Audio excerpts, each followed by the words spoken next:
Alright, here is my Craftsman radial arm saw, a 10-inch radial arm saw I picked up for free, actually, and really good deal. Great saw. I've used it a couple times already. It's a little dangerous right now because there's no guard here over your blade, as well as there's no fence. So if you go too low, you're going to cut into the table, you know. And a couple other issues, like the exhaust should probably be in the back so it doesn't really blow in your face. But hey, it's free. What can you do, you know? It's a sweet looking saw. And just went online, did a little research, found out that if you want to cut like a 45-degree angle, here's the handle up here for it. It's called, let's see, angle of cut miter, I think it's what it's called. Anyway, you pull this lever down here, and you can rotate it, and it locks up as a positive lockup right there. And that's just your basic 45-degree angle. So if you want to adjust the angle of cut, so push that back down, pull it back to center, lock that back in place.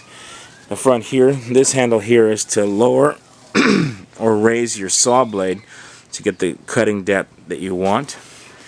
On this side here, you have this little knob right here, and when this is loosened, that allows you to move your saw forward and backwards.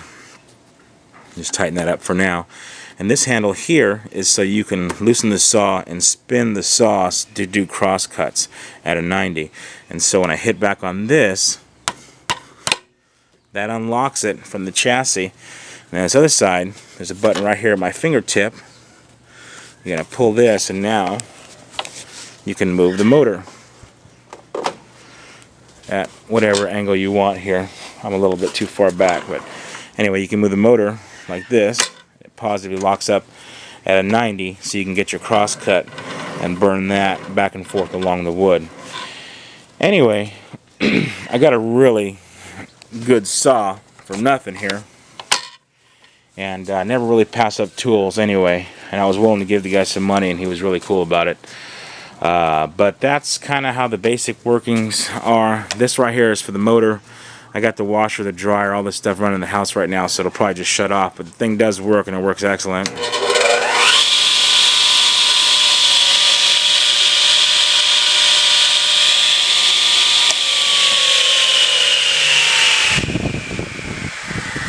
Great saw. I've used it several times. I made this table for it here, and then I went online and found out that there's a recall on this blade guard because it didn't have one.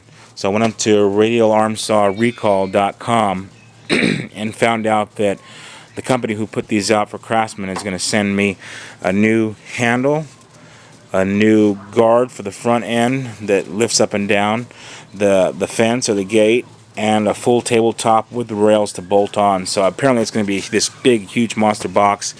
It takes 3 to 6 weeks to get here, and so when it gets here, I'm definitely going to post it.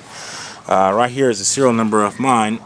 The first 3 digits are 113, and I guess if you have something that starts in 113, or there's other years as well, they will actually send you the refurbished or the recall kit for free.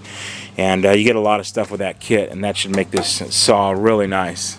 So anyway, hope that helps you out, and get online, or you can send me a message, and I'll lead you the right direction to find that place, and you can get your recall kit if you have one of these old Craftsman radial arm saws. These things are awesome.